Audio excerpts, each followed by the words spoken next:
Hello everyone, how are you all. तो चलिए guys start करते हैं। आज हमारा ये kinetic theory of gases and radiation जो ये चैप्टर है, इसमें का ये केटीजी वाला जो पार्ट है, केटीजी, ये पार्ट आज कंप्लीट हो जाएगा। उसके बाद हम स्टार्ट करेंगे रेडिएशन वाला पार्ट। ठीक है, सो ये पार्ट 3 है इस चैप्टर का, chapter number 3 kinetic theory of gases and radiation, class 12th Maharashtra board new syllabus 2021 physics.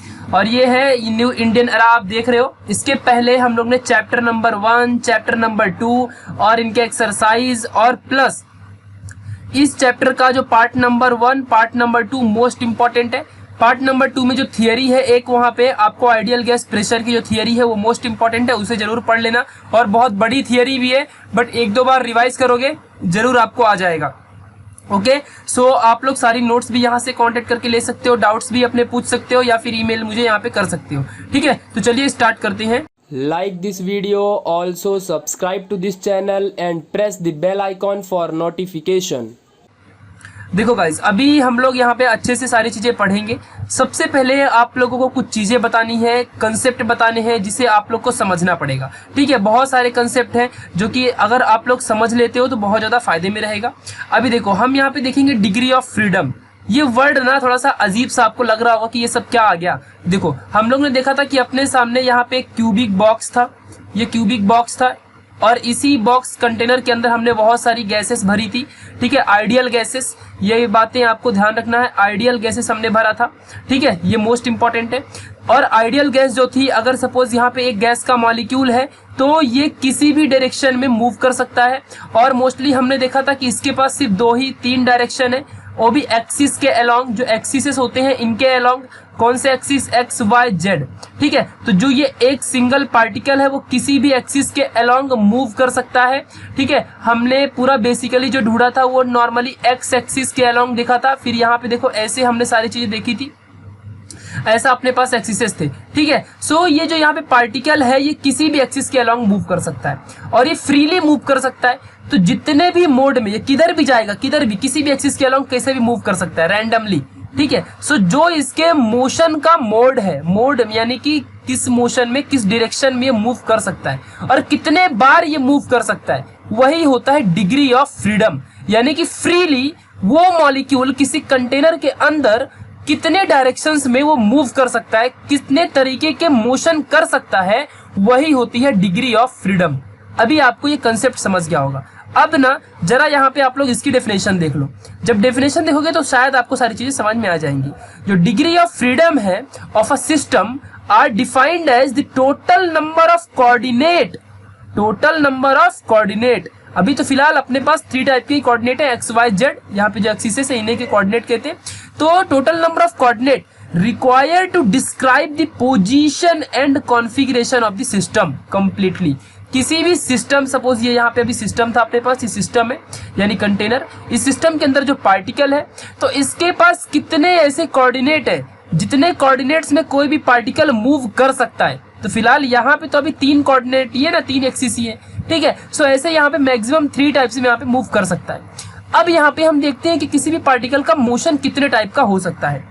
So most importantly, कोई भी पार्टिकल किसी कंटेनर के अंदर, चाहे वो भाई एक्स एक्सिस के अलोंग जाए, चाहे वाई के अलोंग जाए, चाहे जेड के अलोंग जाए, अगर वो तीनों के अलोंग जाता है सो उसका डिग्री ऑफ फ्रीडम 3 होगा। अगर 2 के यानी वाई और जेड के अलोंग जाता है तो 2 होगा, किसी एक के अलोंग जाता है तो 1 होगा डिग्री ऑफ फ्रीडम। ठीक है, बिकॉज वो एक ही साइड भाई मोशन कर रहा है, ओनली एक्स एक्सिस के अलोंग। अगर दोनों के अलोंग कर रहा है तो 2 उसका डिग्री ऑफ फ्रीडम, 3 की तो 3 डिग्री ऑफ फ्रीडम। तो भाई मोशन कितने टाइप की कर सकता है यहाँ पे? तो कोई भी यहाँ पे जो पार्टिकल है, ये अभी यहाँ पे आपको अच्छे से समझना है कि जो पार्टिकल होगा ये या तो ट्रांसलेशनल मोशन करेगा। कौन सा मोशन? Translational motion. या तो ये नॉर्मली वाइब्रेशनल मोशन करेगा और या तो ये रोटेशनल मोशन करेगा। समझा कि नहीं अच्छे से? Rotational motion. इतने टाइप के मोशंस को परफॉर्म कर सकता है उसी कंटेनर के अंदर। यानी भाई एक पार्टिकल है और वो मूव भी तो कर सकता है। मान लो अगर ये एक्सिस है अपना और यहाँ पे पार्टिकल है तो ये पार्टिकल इस एक्सिस के अलोंग ऐसे मूव भी तो कर सकता है, मतलब ऐसे राउंड में ऐसे मूव करते रहे, उसी एक्सिस के अगल बगल घूमते रहे, समझा कि नहीं अच्छे से। तो ऐसा मूव भी कर सकता है, यानी रोटेशनल मोशन भी कर सकता है, तब फिर यहाँ पे मोमेंट ऑफ इनर्शिया क्रिएट होगा। ठीक है भाई, अगर किसी एक्सिस के अलोंग कोई भी अगर मोशन होता है तो उसे हम क्या कहते हैं, ऐसे मोशन को हम लोग रोटेशनल मोशन कहते हैं, और फिर उसका मोमेंट ऑफ इनर्शिया निकालना पड़ता है। ठीक है, तो ये बातें आपको ध्यान रखना है। और मोमेंट ऑफ इनर्शिया का फॉर्मूला तो आपको पता ही होगा, 1/2 mv का square, where v is the velocity, m is the mass. But अगर यहाँ पे रोटेशनल या सर्कुलर मोशन हो रहा है सो मास क्या हो जाएगा, यहाँ पे अपना I हो जाएगा। ठीक है, कन्वर्ट होगा, और जो v होगा ये ओमेगा स्क्वायर में, और 1/2 ये हो गया मोमेंट ऑफ इनर्शिया। तो ये चीजें आपको पता है। फिर ऐसी वाइब्रेशनल मोशन, तो अगर कोई भी ऑब्जेक्ट है और वो खुद के ही पोजीशन में, मतलब वो ना ही आगे जा रहा है, ना ही पीछे जा रहा है, ना ही रोटेट हो रहा है, लेकिन खुद के ही मोशन में क्या कर रहा है, वो खुद के ही मोशन में ऊपर नीचे ऐसे ऐसे ऊपर नीचे क्या हो रहा है, वाइब्रेट या ऑसिलेट हो रहा है। तो ऐसे मोशन को हम लोग वाइब्रेशनल मोशन या ऑसिलेशन कहेंगे, समझा कि नहीं अच्छे से। तो कोई भी पार्टिकल किसी कंटेनर में कैसा भी मोशन भाई परफॉर्म कर सकता है, ये खुद में ही मूव कर सकता है, आगे पीछे कैसे भी और भी मोशन कर सकता है। ठीक है, तो चलिए अभी आगे देखते हैं। तो अभी यहाँ पे आपके सामने बहुत सारे टाइप के मॉलिक्यूल हैं। कुछ मॉलिक्यूल होते हैं जो मोनो एटॉमिक होते हैं, मतलब उनके अंदर एक ही एटम होता है। कुछ होते हैं जो डाई एटॉमिक मॉलिक्यूल होते हैं। फिर कुछ ऐसे होते हैं जो पॉली एटॉमिक मॉलिक्यूल, पॉली मतलब बहुत सारे एटम वाले molecule. Diatomic like hydrogen है, नाइट्रोजन है। मोनो एटॉमिक तो आपको पता है लाइक कार्बन है। ठीक है, तो ऐसे मॉलिक्यूल्स होते हैं। ठीक है, तो अभी इन मॉलिक्यूल्स के बारे में हम बात करेंगे। हम बेसिकली फोकस करने वाले हैं अपने डाई एटॉमिक मॉलिक्यूल के अंदर कि भाई डाई एटॉमिक मॉलिक्यूल कैसा मोशन परफॉर्म करेगा। तो जो डाई एटॉमिक मॉलिक्यूल होगा, अगर किसी, अब आपको इमेजिन करते चलना है, और कुछ चीजें कॉमन रहेंगी, बहुत सारी चीजें कॉमन रहेंगी। जो डाई एटॉमिक मॉलिक्यूल है इसमें कितने मॉलिक्यूल होंगे, 2 एटम होंगे। एक मॉलिक्यूल के अंदर 2 एटम, लाइक हाइड्रोजन है तो एक हाइड्रोजन एटम, फिर ये दूसरा हाइड्रोजन एटम, तो ये दोनों मॉलिक्यूल मूव करेंगे।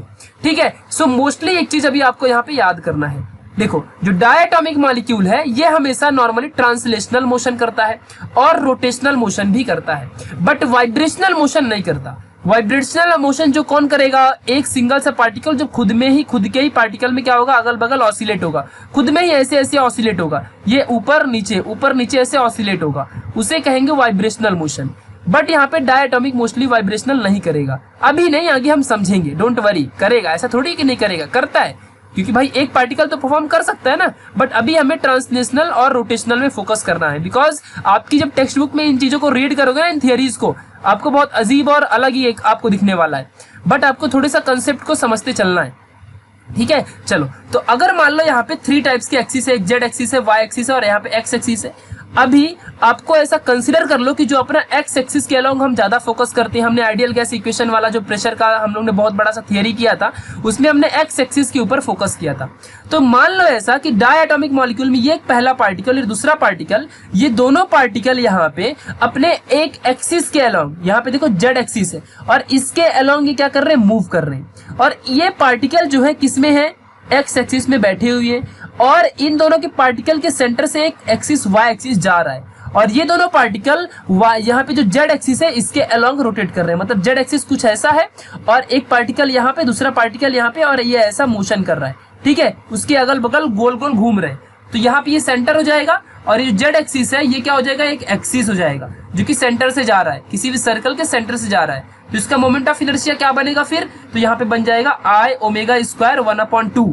ठीक है, अब कौन से एक्सिस के अलोंग, तो जेड के, तो यहाँ पे जेड जेड लगा दो, समझा कि नहीं ऐसे, तो ये मोमेंट ऑफ इनर्शिया बनेगा। तो अभी यहाँ पे समझते हैं कि जब कभी भी कोई भी यहाँ पे अगर ट्रांसलेशनल मोशन करता है, तो ट्रांसलेशनल मोशन अगर करेगा यानी कि सीधा सीधा लीनियर मोशन ऐसा करेगा अगर ट्रांसलेशनल मोशन, तो ये तीनों एक्सिस के अलोंग जा सकता है भाई, वो चाहे एक्स के हो, चाहे वाई के हो, चाहे जेड के हो। यानी कि इसका degree of freedom DOF, degree of freedom short में लिखते हैं, 3 रहेगा। अगर वाइब्रेशनल मोशन करता है तो सिर्फ ऊपर नीचे ही जाएगा, यानी या तो वाई एक्सिस या तो फिर जेड एक्सिस, समझा कि नहीं। तो वाइब्रेशनल मोशन में डिग्री ऑफ फ्रीडम क्या होती है, 2 होती है। अगर मैं बोल दे कि रोटेशनल मोशन कर रहा है, तो रोटेशनल मोशन में क्या होगा, रोटेशनल मोशन में पहला भाई, तो यहाँ पे ये एक डायरेक्शन है, मान लो मैं बोल दिया ऐसा वर्टिकल डायरेक्शन, और एक हो गया ऐसा, समझ लो डाउनवर्ड डायरेक्शन या अपवर्ड डायरेक्शन, या फिर फॉरवर्ड यानी कि ऐसा फॉरवर्ड डायरेक्शन और ये बैकवर्ड डायरेक्शन। तो आपको एट द एंड कंक्लूजन क्या मिल रहा है कि भाई रोटेशनल में भी 2 ही डायरेक्शन मिल रहे हैं। ठीक है, जैसे यहाँ पे वाइब्रेशनल में या तो ऊपर जाएगा या तो नीचे आएगा, वैसे ही यहाँ पे रोटेशनल मोशन में या तो फॉरवर्ड डायरेक्शन या तो बैकवर्ड डायरेक्शन। अगर अपवर्ड में रोटेशन हो रहा है वर्टिकल और हॉरिजॉन्टल में, तो या तो ऊपर जा रहा होगा और रोटेट होके, या तो फिर नीचे आ रहा होगा रोटेट होके। जैसे अपना वर्टिकल मोशन होता है, आपने मेले वगैरह में देखा होगा, जो बड़ा सा राउंड करके घूमता है, तो वो भी एक ही मोशन करता है ना वहाँ पे, रोटेशनल मोशन। तो एक बार ऊपर जाएगा फिर एक बार नीचे आएगा, तो दो ही टाइप, और बीच से एक्सिस है, तो ऐसा ही मोशन कर रहा है। यानी कि इसमें भी दो होगा डिग्री ऑफ फ्रीडम। अपने पास दो ही मोड है। कितने मोड है? दो मोड, एक ऊपर जाने के, एक नीचे जाने के। तो रोटेशनल मोशन में भी टू मोड्स, बस ट्रांसलेशनल में कितने होते हैं? 3 मोड्स होते हैं, बिकॉज एक्स वाई जेड में किधर भी ट्रांसलेशन मोशन कर सकता है अपना कोई भी मॉलिक्यूल। ठीक है, तो अब यहाँ पे आपको अच्छे से याद रखना है। मान लो कि कोई भी एक मॉलिक्यूल है और वो अलोंग जेड एक्सिस में घूम रहा है और उसका मोमेंट ऑफ इनर्शिया यहाँ पे आई जेड यानी एम आई है, और कितनी की वेलोसिटी से घूम रहा है? ओमेगा जेड से, क्योंकि जेड के अलोंग घूम रहे हैं तो हम लोग एंगुलर वेलोसिटी ओमेगा जेड लेंगे। तो काइनेटिक एनर्जी कितनी हो जाएगी?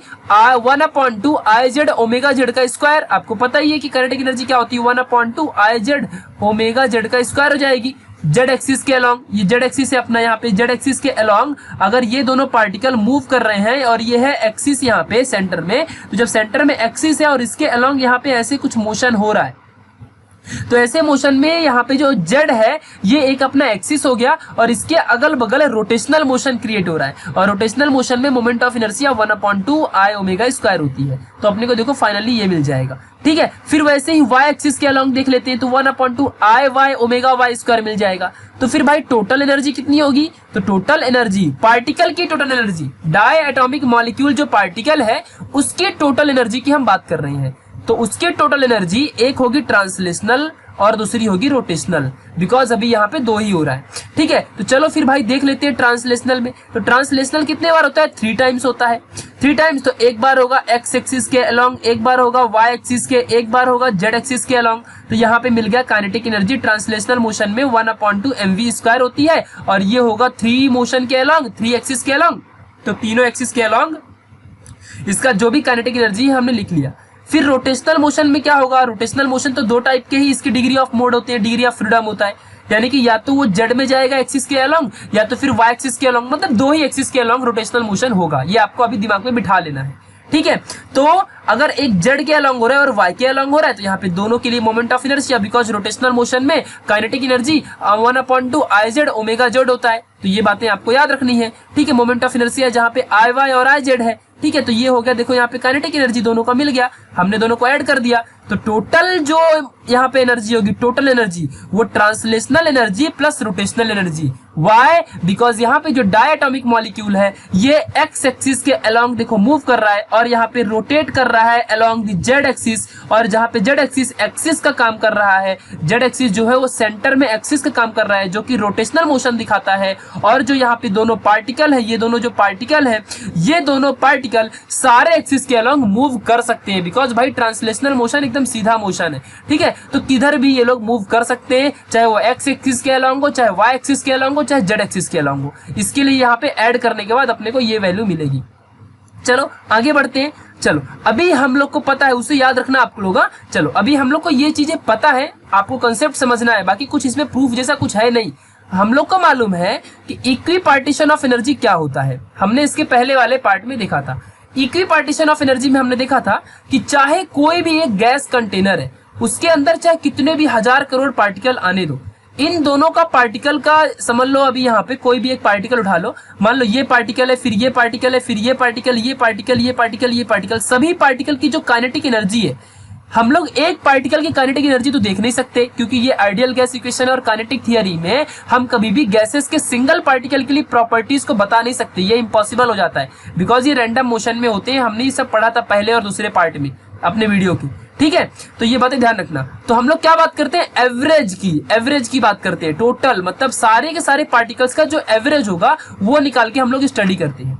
तो यहाँ पे अगर सिंगल पार्टिकल की मैं बात करूं तो इक्वी पार्टीशन ऑफ एनर्जी के हिसाब से हर एक पार्टिकल 1/2 kBt मॉलिक्यूल इतने ही एनर्जी को अपने पास क्या करता है, सेपरेट होता है। मान लो टोटल एनर्जी अगर सपोज मान लो कि कुछ भी आ गई, समझ लो 3/√4 समथिंग, मैं कुछ भी यहाँ पे लिख देता हूँ 1/kBt, सपोज ये है।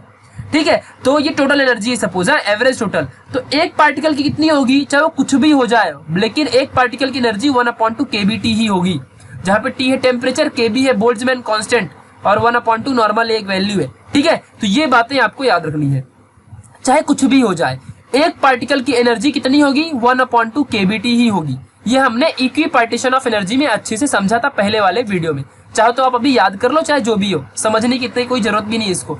वैसे भी समझना है तो आप जाओ इसके पहले वाला पार्ट देखो, सारी चीजें समझ में आ जाएंगी। क्यों दो बार बताना जब वीडियो ऑलरेडी बनाया हुआ है तो, ठीक है। चलो, तो फिर यहाँ पे क्या होगा, तो ट्रांसलेशनल मोशन के लिए फिर क्या होगा, तो ट्रांसलेशनल मोशन में यहाँ पे डिग्री ऑफ फ्रीडम 3 होता है। तो यहाँ पे एक मॉलिक्यूल की एनर्जी 1/2 kBT। तो यहाँ पे 3 डायरेक्शन है अपने पास, तो तीनों डायरेक्शन में जितने भी मॉलिक्यूल्स होंगे उनको सबसे मल्टीप्लाई कर दो, टोटल एनर्जी मिल जाएगी ट्रांसलेशनल में। फिर ऐसे रोटेशनल में डिग्री ऑफ फ्रीडम 2 होता है, तो यहाँ पे 2 मल्टीप्लाई कर दो इस नंबर से, इस एनर्जी से, तो जितने भी मॉलिक्यूल यहाँ पे रोटेशनल मोशन कर रहे होंगे सभी की एनर्जी मिल जाएगी। फिर वाइब्रेशनल मोशन में भी 2 होता है, तो यहाँ पर भी देखो, अब देखो तो यहाँ पे 2 से मल्टीप्लाई कर दोगे। बट मैंने यहाँ पर भी कुछ चीजें लिख के रखी है। तो जैसे अभी हमने टोटल एनर्जी निकाला था, वैसे ही यहाँ पे वाइब्रेशनल एनर्जी के लिए यहाँ पे अभी मान लो एक मॉलिक्यूल है, ये वाइब्रेट होके यहाँ तक आता है और नीचे वाइब्रेट होके यहाँ तक जाता है। तो टोटल इसका लेंथ मैंने मान लिया r है, समझा कि नहीं अच्छे से। तो यहाँ पे देखो r लेके रखा है। फिर जो u है तो किसी ना किसी इनिशियल वेलोसिटी से ये इनिशिएट हो रहा होगा, तो मैंने मान लिया इसे u है, ठीक है। ये बातें आपको ध्यान रखनी है। तो वाइब्रेशनल एनर्जी में पहले पार्टिकल की जो एनर्जी रही होगी मैंने उसे 1/2 mu², फिर जब वो मोशन करने लगा तो मैंने उसे मान लिया 1/2 kr², where r is the distance और k यहाँ पे कांस्टेंट है, ठीक है। तो ये चीजें आपको याद रखनी, दोनों को ऐड करूंगा टोटल मुझे वाइब्रेशनल एनर्जी मिल जाएगी। तो यहाँ से मुझे टोटल वाइब्रेशनल एनर्जी मिली, ठीक है। बट एक पार्टिकल की अगर बात करूं, यहाँ तो ऐसे हजारों पार्टिकल कर रहे होंगे, तो हजारों पार्टिकल जितने भी होंगे उनकी टोटल एनर्जी ये हो गई, ठीक है। लेकिन सिंगल पार्टिकल के लिए जितना भी डिग्री ऑफ मोड है इनटू 1/2 kBT कर दो, आपको टोटल एनर्जी मिल जाएगी वाइब्रेशनल मोशन करने वाले पार्टिकल्स की। समझा कि नहीं अच्छे से। तो ये याद कर लो अच्छे से, इन चीजों को समझ लो, चाहे याद कर लो, चाहे जो भी हो, आपको ये चीज आनी चाहिए, चाहे आप रट्टा मारो, समझो, जो करना है करो। मुझे क्या है, मैंने समझा दिया है आपको, बस इतना याद रखना है कि ट्रांसलेशनल में 3 डिग्री ऑफ फ्रीडम, रोटेशनल में 2, वाइब्रेशनल में 2, और हर एक पार्टिकल चाहे वो किसी भी मोशन में परफॉर्म करे, सिंगल पार्टिकल की एनर्जी 1/2 kBT होती है। तो मैंने अगर मान लिया कि हजारों करोड़ों पार्टिकल एक किसी भी एक्स एक्सिस के अलोंग जा रहे हैं या वाई एक्सिस के अलोंग, मान लो ट्रांसलेशनल मोशन कर रहे हैं, तो वहां पे डिग्री ऑफ फ्रीडम 3 है, मतलब तीनों एक्सिस के अलोंग जा सकते हैं। तो यहाँ पे 3 इंटू एक पार्टिकल की एनर्जी, तो जितने भी मोशन करेंगे, अभी तीनों मोड में जितने भी पार्टिकल मोशन कर रहे होंगे तो 3 इंटू कर दोगे, सारा का सारा पार्टिकल्स का आपको एनर्जी मिल जाएगी, उतने पार्टिकल्स की मोशन करने वालों की एनर्जी मिल जाएगी, ठीक है। तो ये मोस्ट इंपॉर्टेंट था। कभी भी इक्वी पार्टीशन ऑफ जो एनर्जी का फंडा है ये हमेशा हाई टेम्परेचर के लिए होता है, कभी भी लो टेम्परेचर के लिए हम इसे फाइंड नहीं करते। तो ये एमसीक्यू पॉइंट याद रखना। ऐसा क्यों होता है, ऐसा इसलिए कि अगर कोई भी हाई टेम्परेचर है तो मॉलिक्यूल मूव करेंगे अच्छे से, और हाई टेम्परेचर में जब मॉलिक्यूल्स, जो गैस के मॉलिक्यूल होंगे, रैंडम मोशन परफॉर्म करेंगे, तो हमें पार्टिकल्स का मोशन और पार्टिकल्स की जो काइनेटिक एनर्जी है वो ज्यादा अच्छे से हम लोग वैल्यूएबल पता कर सकते हैं, वैल्यूज को पता कर सकते हैं। बिकॉज जो मोशन करेगा ना, जब मोशन ही नहीं करेगा तो फिर उसके पोटेंशियल एनर्जी क्या होगी, कुछ होएगी ही नहीं ना। समझा कि नहीं अच्छे से। जब मोशन करे नहीं करेगा तो उसकी पोटेंशियल एनर्जी ही हमको मिलेगी, लेकिन अगर जब मोशन करेगा तो अपना जो पार्टिकल होगा वो डायनेमिक होगा, डायनेमिक होगा तो मूव करेगा, जब मूव करेगा तो उसमें एनर्जी आएगी, मूवेबल एनर्जी आएगी। और जब कोई पार्टिकल मूव करता है तो हम उसकी कौन सी एनर्जी मेजर करते हैं, काइनेटिक एनर्जी। तो काइनेटिक एनर्जी अपने को तभी मिलेगी ना जब कोई पार्टिकल में हाई टेम्परेचर होगा, ना कि लो टेम्परेचर। तो ये बातें आपको याद रखनी है।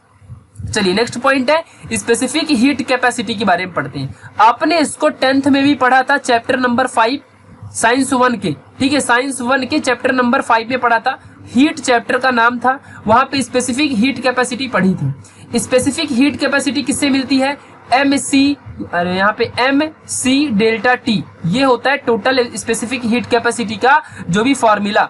M मीन्स मास होता है किसी पार्टिकल का, C है स्पेसिफिक हीट कैपेसिटी, और डेल्टा T है चेंज इन टेम्परेचर, यानी कि final temperature minus initial temperature, और मास कांस्टेंट होता है, और C है स्पेसिफिक हीट कैपेसिटी, ठीक है। तो ये बातें आपको याद रखनी है, MC डेल्टा T, इसे अच्छे से याद रखना, ठीक है। तो अभी यहाँ पे हम लोग स्पेसिफिक हीट कैपेसिटी के बारे में पढ़ेंगे। हम लोग तब इसकी कंडीशन पढ़ने वाले स्पेसिफिक हीट कैपेसिटी C के बारे में जब वॉल्यूम कांस्टेंट हो और जब प्रेशर कांस्टेंट हो, यानी CV और CP। CP मतलब जब प्रेशर कांस्टेंट हो तब स्पेसिफिक हीट कैपेसिटी क्या होगी, और जब V यहाँ पे जो वॉल्यूम है ये कांस्टेंट होगा तब स्पेसिफिक हीट कैपेसिटी क्या होगी। ठीक है, ये बातें आपको ध्यान रखना है। स्पेसिफिक हीट कैपेसिटी वो हीट कैपेसिटी होती है जो भी किसी भी मॉलिक्यूल के अंदर टोटल अमाउंट ऑफ हीट कितनी कंज्यूम्ड है स्पेसिफिकली, तो ऐसी हीट को हम लोग स्पेसिफिक हीट कैपेसिटी नॉर्मली कहते हैं। ठीक है, चलो अभी यहाँ पे इसकी अलग अलग डेफिनेशन है। थर्मोडायनेमिक्स में जाओगी तो इसकी अलग डेफिनेशन मिलेगी, गैसेस के लिए अलग डेफिनेशन है, ठीक है, किसी सॉलिड मटेरियल के लिए अलग डेफिनेशन है। तो ये अलग अलग वेरी करता है बिकॉज ये हीट है। हीट भाई किसी भी सब्जेक्ट किसी भी मैटर के लिए कांस्टेंट नहीं होता। ठीक है, हीट कुछ भी हो सकता है, चेंज होते रहता है। हीट में इंटरनल एक्सटर्नल यहाँ पे सिस्टम मैटर करता है। इंटरनली कितनी एनर्जी स्टोर्ड है, फिर वो बाहर किसी सिस्टम में आप लेके जाओगी तो कितनी एनर्जी होगी। तो ऐसा होता है क्योंकि हीट ये ट्रांसलेशनल एनर्जी है, कहीं भी मूव कर सकती है। ठीक है, ट्रांसलेट होती है। चलो तो अभी यहाँ पे अगर मान लो आप लोग किसी भी गैस का टेम्परेचर को इंक्रीज करते हो तो क्या होगा। अगर सपोज आपके सामने एक कंटेनर है, इस कंटेनर के अंदर आपने बहुत सारे मॉलिक्यूल को फिल करके रखा है और इसका समथिंग कुछ वॉल्यूम है। ठीक है, इसका वॉल्यूम उतना ही रहेगा ना जितना कंटेनर यहाँ पे है। ठीक है, और आपने यहाँ पे अभी आपको समझना है, मान लो ये कंटेनर है और यहाँ पे एक पिस्टन है। ठीक है, ये एक पिस्टन है, पिस्टन ऊपर से आप इसे प्रेस कर सकते हो, ऐसा पिस्टन है। ठीक है, ध्यान देना अच्छे से। चलो, और यहाँ पे जो भी मॉलिक्यूल्स फील्ड है तो ये टोटल जो यहाँ पे इसकी जो टोटल यहाँ पे ये जितना भी वॉल्यूम होगा वो तो फिक्स वॉल्यूम होगा। ठीक है, यहाँ पे जो वॉल्यूम है ये फिक्स होगा। ये वॉल्यूम इंक्रीज डिक्रीज कब होगा, जो वॉल्यूम है यानी खाली जगह जो यहाँ पे है, ये वॉल्यूम कब इंक्रीज डिक्रीज होगा, जब हम लोग इस पिस्टन को ऊपर लेके जाएंगे तो अपना वॉल्यूम क्या होगा, इंक्रीज होगा। क्यों भाई, जब पिस्टन ऊपर जाएगा तो गैसेस को रहने के लिए ज्यादा एरिया मिलेगा ना, तो वॉल्यूम ज्यादा होगा। लेकिन जब पिस्टन को हम लोग नीचे करेंगे तो ये वॉल्यूम कम होगा। ठीक है, ये बातें ध्यान रखना अच्छे से। ठीक है, चलो तो जब आप लोग टेम्परेचर इंक्रीज करोगे ना, नीचे से टेम्परेचर अगर इंक्रीज करोगे तो इसका जो वॉल्यूम है और प्रेशर दोनों क्या होगा, चेंज होगा। ठीक है, ये बातें आपको याद रखनी है। क्या होगा भाई, जब नीचे से टेम्परेचर करोगे तो गैसेस क्या होगा, बढ़ेगा, गैसेस के अंदर प्रेशर बढ़ेगा। तो भाई प्रेशर चेंज हुआ कि नहीं हुआ, फिर जब प्रेशर बढ़ेगा तो ये पिस्टन ऊपर की तरफ जाएगा अपने आप, तो भाई फिर वॉल्यूम भी बढ़ेगा। तो ये सारी चीजें बढ़ती है, ऐसे आपको याद रखना है। तो अभी आपने कितनी स्पेसिफिकली हीट यहाँ पे प्रोवाइड की उसी की हम बात करेंगे। ठीक है, ये वॉल्यूम को यानी प्रेशर को या कुछ भी चीजों को चेंज करने के लिए आपने कितना स्पेसिफिक अमाउंट ऑफ हीट दिया। ठीक है, यही है स्पेसिफिक हीट। तो specific heat at constant volume हमने कंसीडर किया सीवी होता है, सीपी है specific heat at constant pressure. अब आपको सीवी सीपी कभी भी याद रखना है। सीपी क्या है, एट कांस्टेंट प्रेशर में क्या होगा, स्पेसिफिक हीट कैपेसिटी। फिर specific heat capacity volume constant होगा तब क्या होगा, जब वॉल्यूम कांस्टेंट होगा तो याद रखना पिस्टन में और कोई भी वर्क नहीं होगा बिकॉज पिस्टन ना ऊपर गया है ना नीचे गया है। जितना भी कंटेनर का वॉल्यूम था वो उतना ही रहेगा बिकॉज अगर पिस्टन ऊपर जाएगा तो गैस को रहने के लिए ज्यादा एरिया मिलेगा और तब वॉल्यूम बढ़ेगा। बट यहाँ पे हमने बोल दिया ना कि वॉल्यूम कांस्टेंट है। जब वॉल्यूम कांस्टेंट है तो ना पिस्टन ऊपर जा रहा है ना पिस्टन नीचे आ रहा है, ना ही इसका मतलब क्या है कि ना वॉल्यूम इंक्रीज हो रहा है और ना ही डिक्रीज हो रहा है। भाई अगर पिस्टन नीचे आएगा तो वॉल्यूम क्या होगा, कम होगा। अगर ये पिस्टन ऊपर जाएगा तो वॉल्यूम यहाँ पे क्या होगा, ज्यादा होगा बिकॉज फिर गैस को रहने की जगह ज्यादा मिलेगी ना जगह। तो इसके लिए वॉल्यूम इंक्रीज डिक्रीज नहीं है। अगर वॉल्यूम कांस्टेंट है मतलब पिस्टन अपना वर्क परफॉर्म नहीं कर रहा है, यानी कि यहाँ पे नो वर्क डन, वर्क हो ही नहीं रहा है। जब वॉल्यूम कांस्टेंट होता है तब वॉल्यूम कांस्टेंट मतलब वर्क डन नहीं हो रहा है। ये बातें आपको याद रखनी है। तो अभी अगर मैंने आपसे पूछा कि ये जो specific heat capacity at constant pressure और specific heat capacity at constant volume, इन दोनों में रिलेशन क्या है ये हमें बताओ। तो इन दोनों में रिलेशन मेयर्स रिलेशन, मेयर्स यहाँ पे एक रिलेशन का नाम है, इसके थ्रू हमें पता चलता है। ये एग्जाम में 3 मार्क्स को पूछता भी है और इससे रिलेटेड क्वेश्चंस भी एग्जाम में हमेशा पूछे जाते हैं। तो मेयर्स रिलेशन के थ्रू हम लोग यहाँ पे इन दोनों के बीच में रिलेशन फाइंड कर सकते हैं। कैसे, तो मान लो कि आपके सामने एक कंटेनर है जिसमें यहाँ पे ऐसा आपने कुछ पिस्टन वगैरह डाल के रखा है। ठीक है, यहाँ पे कुछ ऐसा आपने पिस्टन डाला है। ये पिस्टन आप इसे नीचे भी कर सकते हो, आप इसे ऊपर भी कर सकते हो और इसके अंदर यहाँ पे गैस मॉलिक्यूल बहुत सारे। ठीक है, यहाँ पे गैस मॉलिक्यूल है। इस पिस्टन को आप ऊपर नीचे कर सकते हो, इतना याद रखना। ठीक है, और इसके अंदर जितना भी यहाँ पे वॉल्यूम मिल रहा है गैस को रहने के लिए, जितना वॉल्यूम मिल रहा है, तो इस वॉल्यूम में हमने only and only 1 mole gas ही डाली है। ठीक है, कितनी गैस डाली है, 1 मोल गैसेस डाली है, वो भी आइडियल गैस। ठीक है, आइडियल गैस में क्या होता है कि जो कोलिजन होता है तो कोलिजन होने के बाद भी काइनेटिक एनर्जी में कोई फर्क नहीं पड़ता है। ये सारी चीजें हमने आइडियल गैस और रियल गैस के बारे में जब पढ़ा था तभी अच्छे से देखा था। ठीक है, तो इस सिलेंडर के अंदर ऐसी कुछ हालत है। P है इसका प्रेशर, फिर V है इसका वॉल्यूम और T है टेम्परेचर। ये बातें आपको याद रखनी है। जो dt है ये क्या है, चेंज इन टेम्परेचर जब अपना वॉल्यूम कांस्टेंट होगा, यानी कि हम अगर कुछ भी टेम्परेचर चेंज करें बट वॉल्यूम क्या है यहाँ पे कांस्टेंट, और जब वॉल्यूम कांस्टेंट होता है तो भाई पिस्टन कोई वर्क परफॉर्म नहीं करता, यानी नो वर्क इज डन। ठीक है, क्यों ऐसा? क्योंकि अगर जब भाई इसका वॉल्यूम सेम है, जितना पहले था उतना ही है, तो इसका मतलब क्या है, ना पिस्टन ऊपर गया है ना ही पिस्टन ज्यादा नीचे आया है। क्योंकि अगर पिस्टन नीचे आएगा तो जो अपना इसका वॉल्यूम होगा, वॉल्यूम मतलब गैस की रहने की जो यहाँ पे जगह बची, एम्प्टी स्पेस, तो अगर पिस्टन नीचे आएगा तो फिर गैस को रहने की जगह कम बचेगी, यानी वॉल्यूम कम हो जाएगा। पिस्टन अगर ऊपर जाएगा तो फिर गैस का रहने का जो जगह है, वो जब पिस्टन ऊपर जाएगा तो ज्यादा जगह ग्लास के अंदर बचेगी ना, सिलेंडर के अंदर, तो फिर वॉल्यूम बढ़ेगा। बट यहाँ पे जब वॉल्यूम कांस्टेंट है, इसका मतलब वर्क डन बिल्कुल नहीं हो रहा है, क्योंकि पिस्टन जो है अपना एक भी वर्क परफॉर्म ही नहीं कर रहा है। ठीक है, तो dt क्या है, चेंज इन टेम्परेचर, कितनी भी हम यहाँ पे टेम्परेचर दें बट वॉल्यूम कांस्टेंट है। dq1 क्या है, इंक्रीज इन इंटरनल एनर्जी। भाई इस वॉल्यूम के अंदर जो पार्टिकल से कितनी अमाउंट ऑफ एनर्जी कंज्यूम करके रखे, तो वो हो गई उसकी इंटरनल एनर्जी, और उसको हमने ना dq1 के थ्रू दिखाया है। de हो गई टोटल इंटरनल एनर्जी। जो dq1 है ये कितनी एनर्जी चेंज हो रही है जब आगे पीछे हमें टेम्परेचर वगैरह दे रहे हैं तब, बट de क्या है, ये है टोटल इंटरनल एनर्जी, याद रखना अच्छे से। और हम लोग को पता है कि जो वॉल्यूम है ये कांस्टेंट है, तो यहां से हमको एक रिलेशन मिल रहा है कि जब भाई वॉल्यूम एक कांस्टेंट है तो ये एकदम सिंपल सी बात है कि जितनी टोटल इंटरनल एनर्जी होगी, तो वॉल्यूम ना तो इंक्रीज हो रहा है ना डिक्रीज हो रहा है, ना ही वॉल्यूम के बीच के अंदर जो मॉलिक्यूल्स है उनके बीच का डिस्टेंस में इंक्रीज डिक्रीज होगा, बिकॉज जब वॉल्यूम सेम है तो पार्टिकल्स भी अपने सेम पोजीशन में रहेंगे। ठीक है, समझा कि नहीं अच्छे से? पार्टिकल्स में कोई जल्दी मतलब ब्रेक वगैरह ऐसा कुछ नहीं होने वाला है। पार्टिकल्स के बीच का जो इंटरमॉलिक्यूलर स्पेस है, दो पार्टिकल्स के बीच का जो स्पेस है वो सेम रहेगा, यानी कि टोटल इंटरनल एनर्जी और किसी भी पार्टिकल की चेंज इन एनर्जी इक्वल होगी। ठीक है, और जो टेम्परेचर है चेंज होगा और कांस्टेंट तो वॉल्यूम है ही है अपना, तो ये अपने को एक रिलेशन मिलता है ऐसी कंडीशन में जब अपना वॉल्यूम कांस्टेंट होता है तब। जहां पे CV है अपना specific heat capacity at constant volume. ठीक है, या फिर molar specific heat capacity. Molar मतलब हर एक मोल के मॉलिक्यूल में जितने भी मॉलिक्यूल होंगे उन सभी की specific heat capacity at constant volume.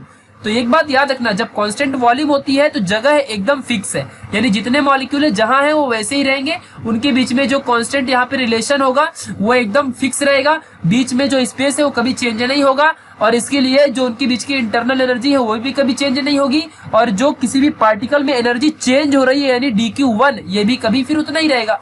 ठीक है, तो CV dt क्या है, चेंज इन टेम्परेचर, CV क्या है, कांस्टेंट, एक चीज कांस्टेंट है। ठीक है, ये बातें ध्यान रखना।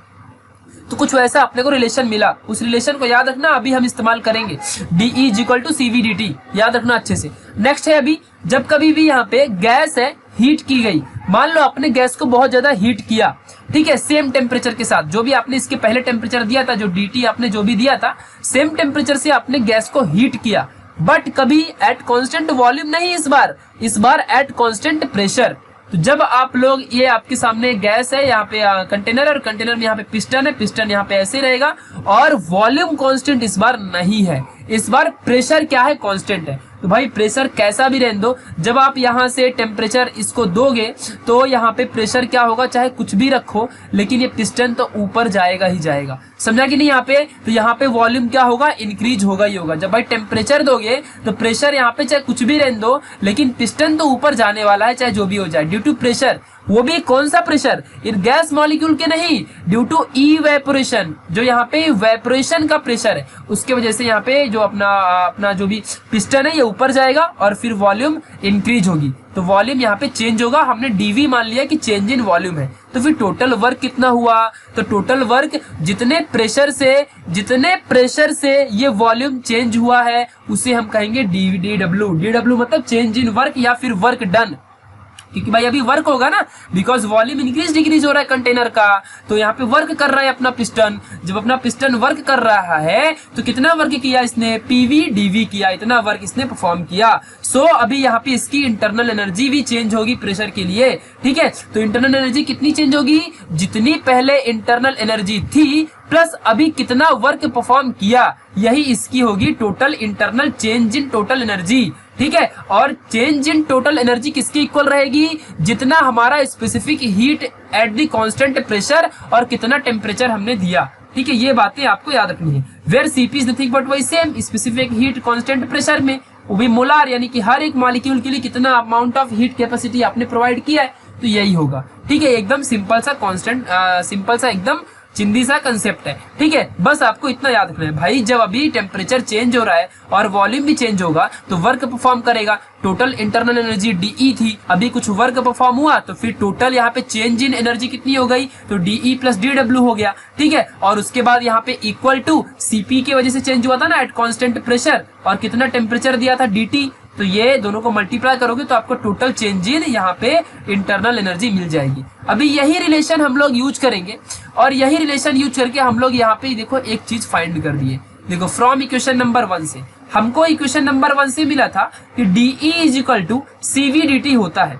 ठीक है, फिर यहाँ पे हमको मिला कि C P D T is equal to D E plus D W, C P D T is equal to D E plus D W, और डीई कितना मिला है अपने को, डीई कितना मिला है सीवी डी टी। तो देखो यही चीज हमने यहाँ पे पुट कर दी, डी डब्ल्यू वैसे ही, सीपी डी टी वैसे ही, और यहाँ पे डीई की जगह में सीवी डी टी आ गया। समझा कि नहीं अच्छे से, तो ये चीजें याद रखना। तो सीवीडीटी यहाँ पे, और वर्क डन कितना हुआ था, पीवीडीवी कितना हुआ था, अभी हमने यहाँ पे देखा है वर्क डन कितना परफॉर्म हुआ है, कहाँ गया देखो यहाँ पे डीडब्ल्यू इज इक्वल टू पीवीडीवी, इतना वर्क हुआ है, इसको भी पुट कर दिया फटाक से यहाँ पे, यही बनेगा अपना रिलेशन, देख लेना। तो यहाँ पे पीवीडीवी बना दिया, सीपीडीटी सीवीडीटी यहाँ पे, फिर P V D V is equal to C P D T minus C V D T, और यहाँ पे C P minus C V constant, D T को कॉमन ले लिया, पीवीडीवी अपने को ये मिल गया। नाउ अब यहाँ पे अपने को क्या बोला था स्टार्टिंग में ही, for 1 mole of gases contained in the container. अभी ये किसके लिए मिला है, अभी ये टोटल कितने भी मॉलिक्यूल के यहाँ पे गैस हो सकती है, कितने भी मोल ऑफ गैस हो सकते हैं, बट और मेन बात तो आइडियल गैस है, तो यहाँ पे आइडियल गैस का इक्वेशन होता है P V is equal to N R T, but हम लोग को कंडीशन क्या थी कि 1 मोल ऑफ गैसेस के लिए ही देखना है। सो एन के जगह में 1 आएगा तो आरटी बचेगा, P V is equal to R T हो जाएगा। तो यहाँ पे अभी आपको अच्छे से ध्यान देना है, तो PV is equal to RT आ गया when N is equal to 1। So जब यहाँ पे प्रेशर कांस्टेंट रहेगा तो PV DV is equal to RT DT बन जाएगा, यानी कि जो टेम्परेचर है वो बन जाएगा यहाँ पे dt, यहाँ पे dt बन जाएगा, और जो अपना यहाँ पे वॉल्यूम है वो बन जाएगा dv। ठीक है, तो pv is equal to rt की जगह में क्या आ जाएगा, pv dv is equal to r dt।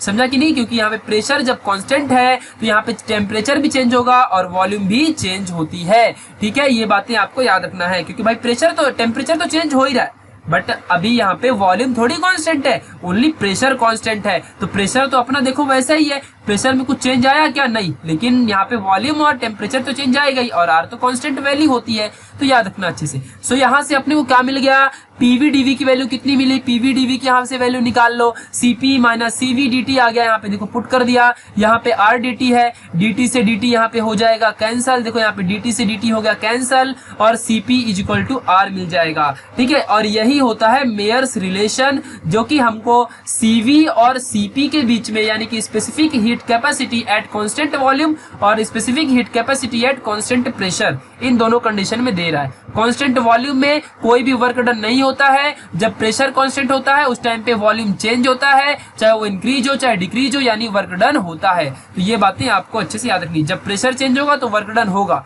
Y, because volume change होता है, और जब वॉल्यूम ही कांस्टेंट हो जाए तो भाई कुछ नहीं होगा, फिर प्रेशर वगैरह चाहे सब एकदम अपने अच्छे से कैसे भी रहे, लेकिन यहाँ पे वॉल्यूम ही चेंज नहीं हो रही तो कोई भी वर्क डन नहीं होने वाला है। ठीक है, तो ये बातें ध्यान रखना, अपने को ये रिलेशन एक मिल गया है। चलिए हम कुछ और नया करेंगे। अभी हम लोग को पता है ना कि जो हीट होती है, हीट फाइंड करने के बहुत सारे तरीके हैं, एक तो हो गई कैलोरी और एक हो गया जूल, ऐसे बहुत से तरीके हैं हीट कैपेसिटी फाइंड करने के।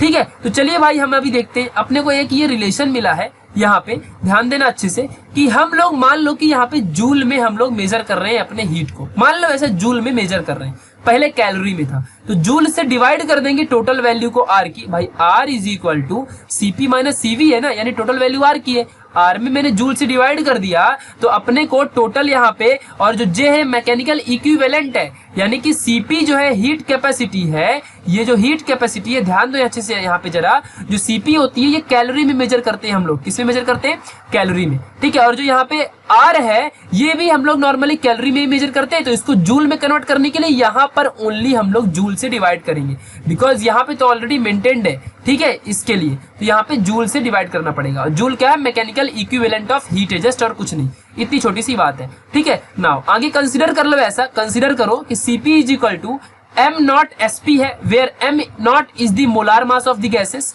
और Sp और Sv यहाँ पे सेकंड के लिए भी, वॉल्यूम के लिए Sv और प्रेशर के लिए Sp, ये कंसीडर कर लो। ठीक है, तो Sp Sv क्या है? रिस्पेक्टिव प्रिंसिपल ऑफ हीट, ये बातों को ध्यान रखना। Sp और Sv होते हैं रिस्पेक्टिव प्रिंसिपल ऑफ हीट, यानी how much amount of heat you are giving inside the container.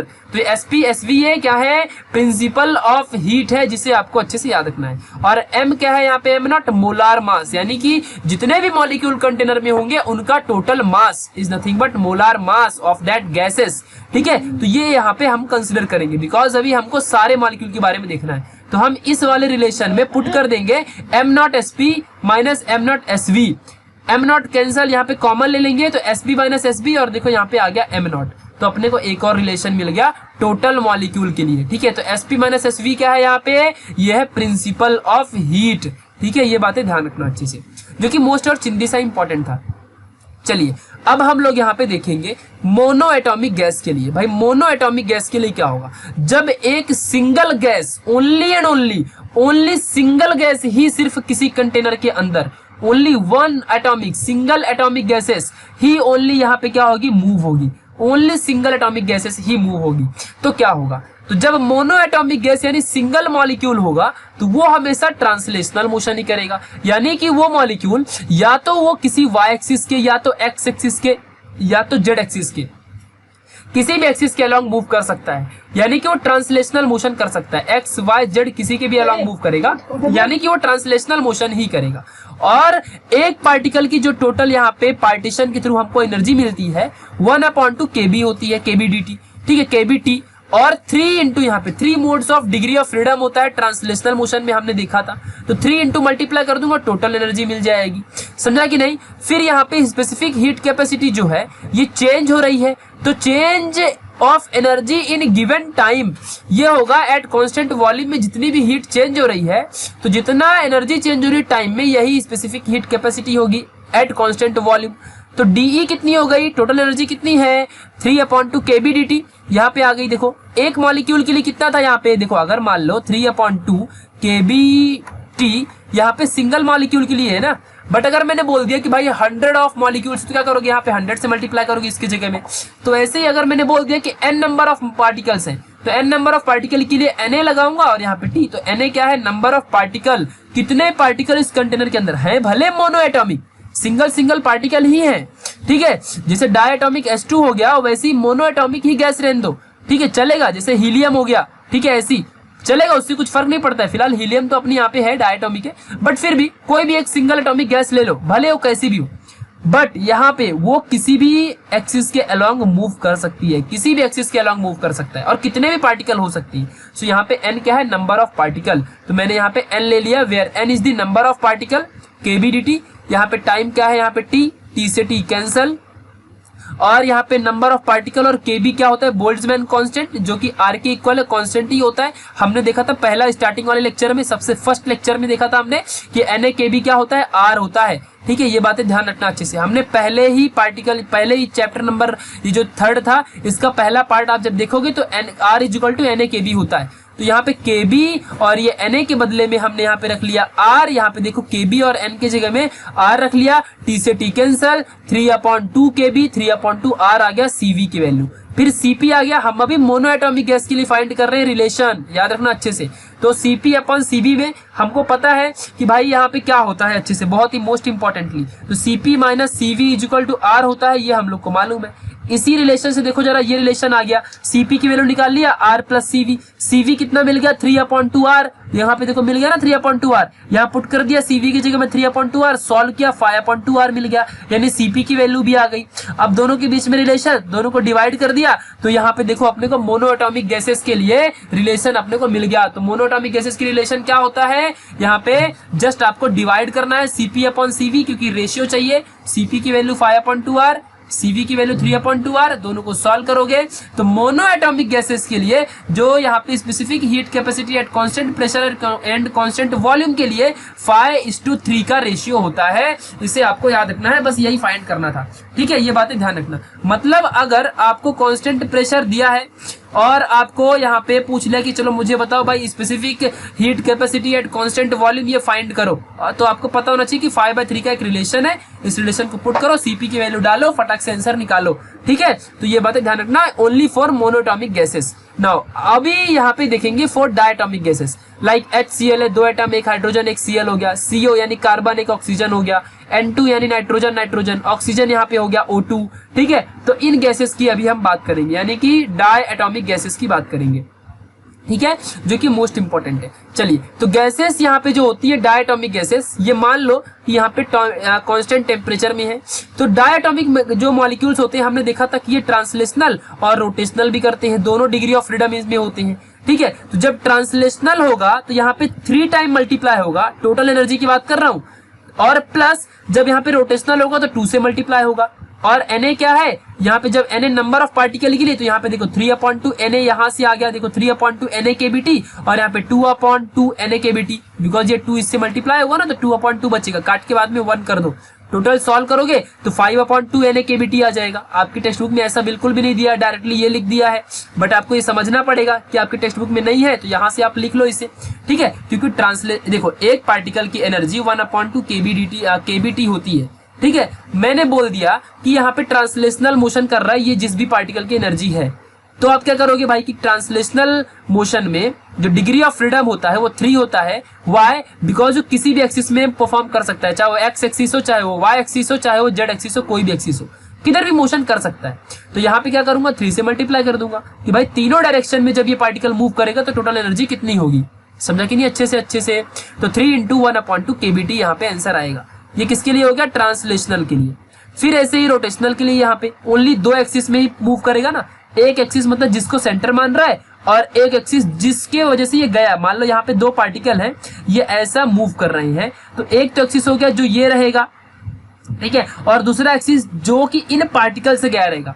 तो एक एक्सिस तो ये हो गया और दूसरा एक्सिस ये हो गया, यानी 2 ही एक्सिस है यहाँ पे। तो ये देखो 2 एक्सिस के अलॉन्ग मूव कर रहा है। टोटल पार्टिकल यहाँ पे टोटल एनर्जी कितनी आ जाएगी, दोनों ट्रांसलेशनल और रोटेशनल को ऐड कर दो, यहाँ पे टोटल एनर्जी पार्टिकल्स की आ जाएगी।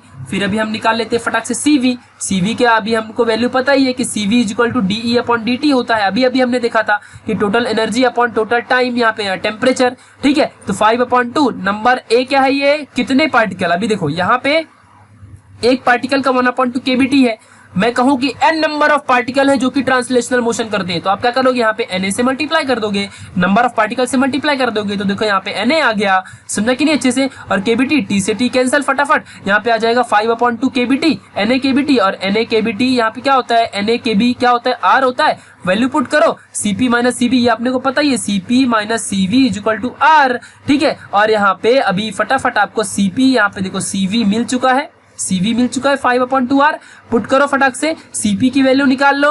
यहाँ पे देखो Cp/Cv कर दो फटाक से, डायटॉमिक गैसेस के लिए 7/5 का रेशियो होता है। सो ये हमने इसे गैमा बोलते हैं, इसे गैमा, ये साइंस से हम इसे बोलते हैं गैमा।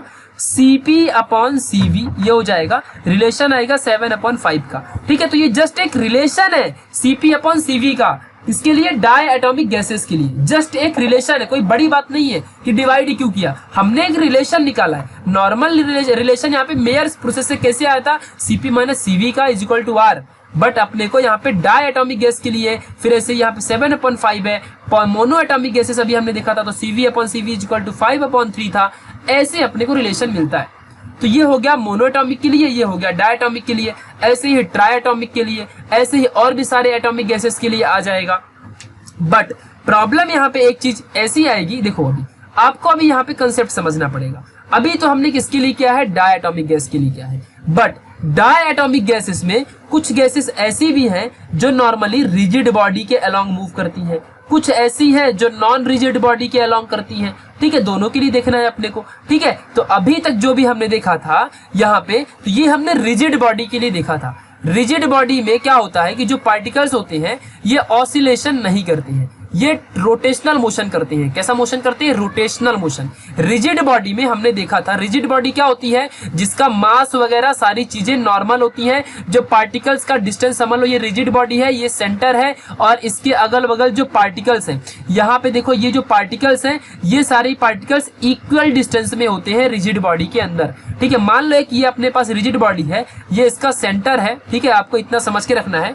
तो अगर मान लो ये सेंटर है, तो यहाँ और यहाँ पे ये पार्टिकल्स है इस रिजिड बॉडी के अंदर, तो ये पार्टिकल्स का जब एवरेज निकालोगे तो ये सबके सब इक्वल डिस्टेंस में होंगे, इक्वल डिस्टेंस में होते हैं। और सारे पार्टिकल्स का जो मास होता है ये नॉर्मली कांस्टेंट होता है। ठीक है, और जब ये रिजिड बॉडी मोशन करती है किसी भी एक्सिस के अलोंग, तो ये सारे पार्टिकल सिमिलर वेलोसिटी से क्या होते हैं? सिमिलर वेलोसिटी से मूव होते हैं। ये होती ही रिजिड बॉडी के बारे में इंफॉर्मेशन। ठीक है, ये कंसेप्ट समझ के रखो। ठीक है, अभी कोई डेफिनेशन आपको याद करने की जरूरत नहीं है, आप सिर्फ कंसेप्ट पे फोकस करो कि कोई भी पार्टिकल रिजिड बॉडी में सिमिलर मोशन परफॉर्म करता है, सेम डिस्टेंस में होता है। जब कोई भी अगर एक्सिस पूरा रिजिड बॉडी जिस भी मोशन या फोर्स से मूव करेगा, वही उसके अंदर उसी मोशन और फोर्स से इसके अंदर के पार्टिकल भी मूव करते हैं। इस बात को आपको ध्यान रखना है। ऐसा होता है रिजिड बॉडी में। रिजिड बॉडी की जो पार्टिकल है यहाँ पे खुद में ऑसिलेट नहीं होते हैं, ऊपर नीचे खुद ही वाइब्रेट नहीं होते हैं रिजिड बॉडी में। बट यही अगर मैं non rigid body like gases वगैरह कह दूं,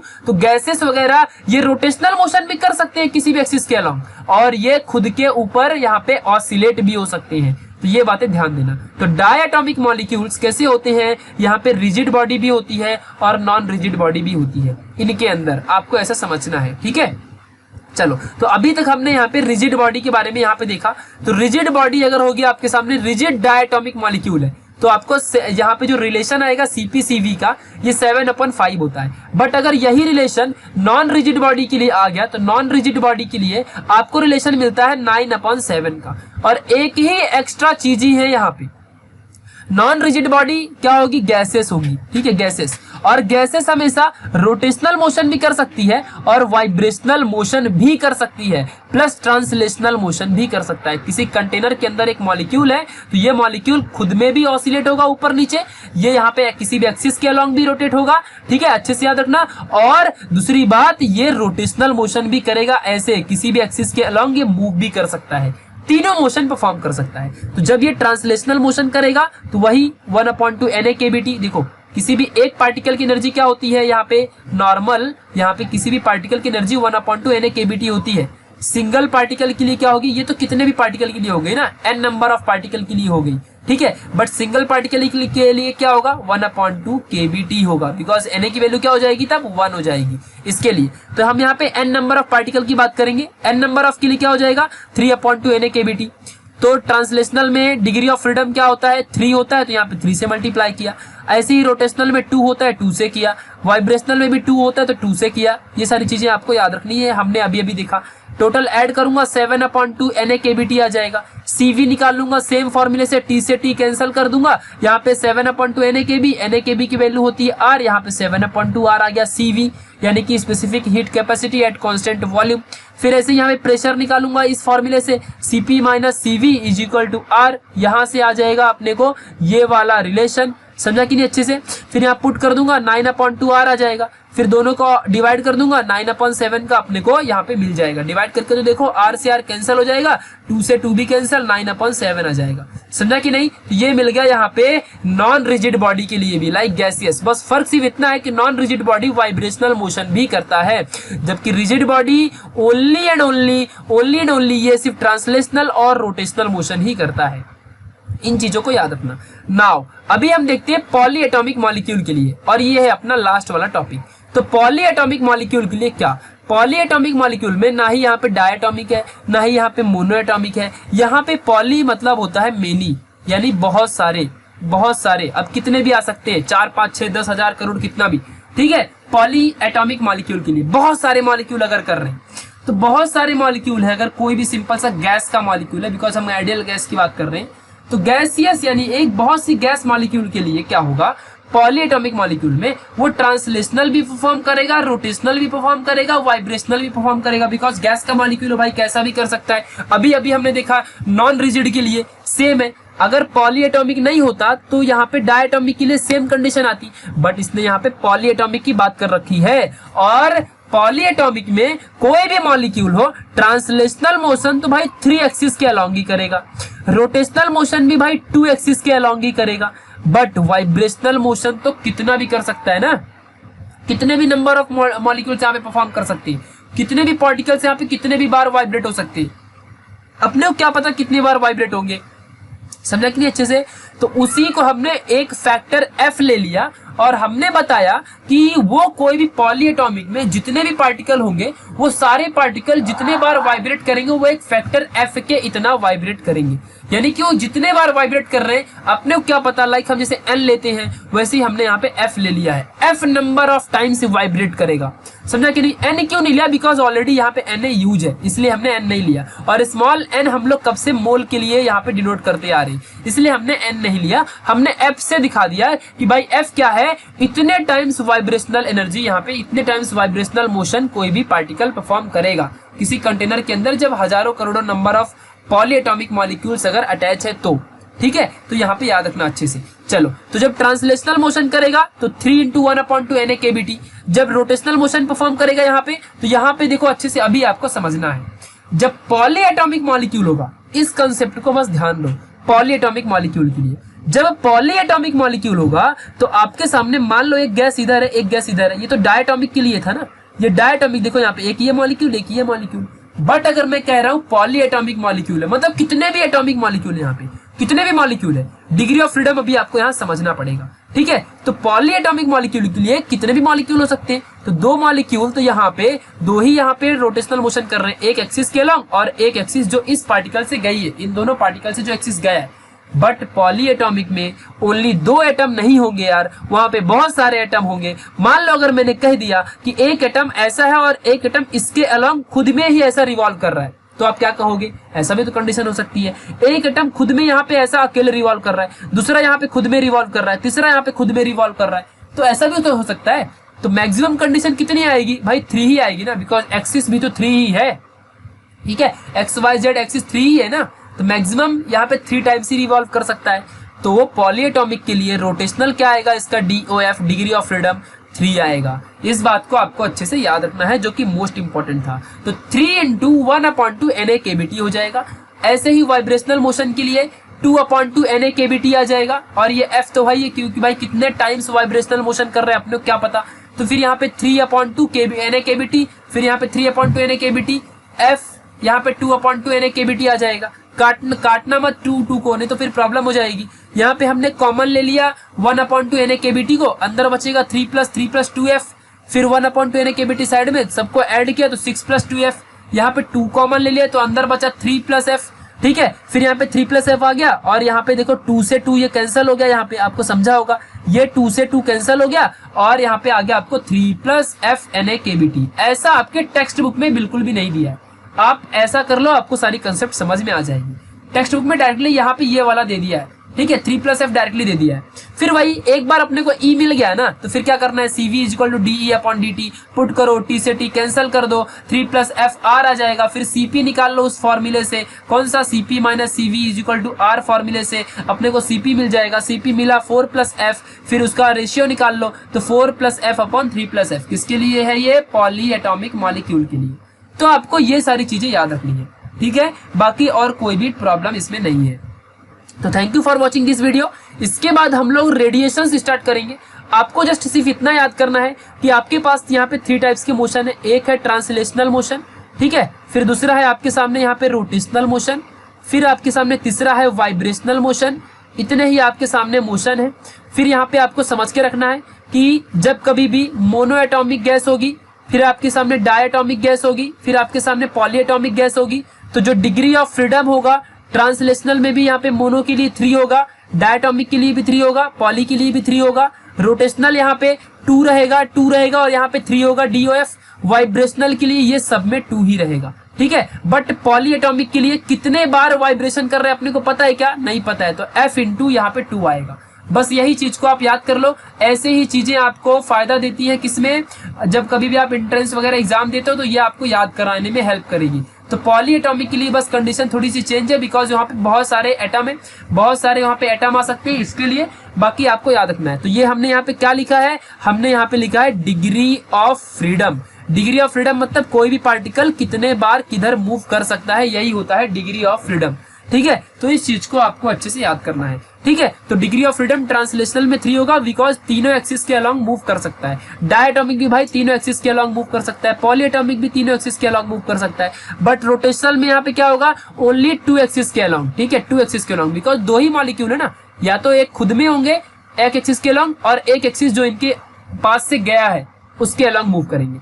ऐसे ही डायटोमिक में, मोनोटॉमिक में दोनों, और यहाँ पे पॉलीएटॉमिक आ गया, तो पॉलीएटॉमिक में क्या होगा, तीनों के अलोंग, बिकॉज बहुत सारे मॉलिक्यूल हैं तो वो जेड एक्स वाई किसी भी एक्सिस के अलोंग मूव कर सकती है। और वाइब्रेशन तो भाई ऊपर और नीचे ही होता है, तो यहाँ पे 2 ही एक्सिस आएंगे, और डिग्री ऑफ फ्रीडम एक ऊपर का डायरेक्शन, एक दूसरा मोड, तो यहाँ पे degree of freedom 2 he mode में हो रहा है, तो वाइब्रेशन के लिए सब 2 ही रहेगा।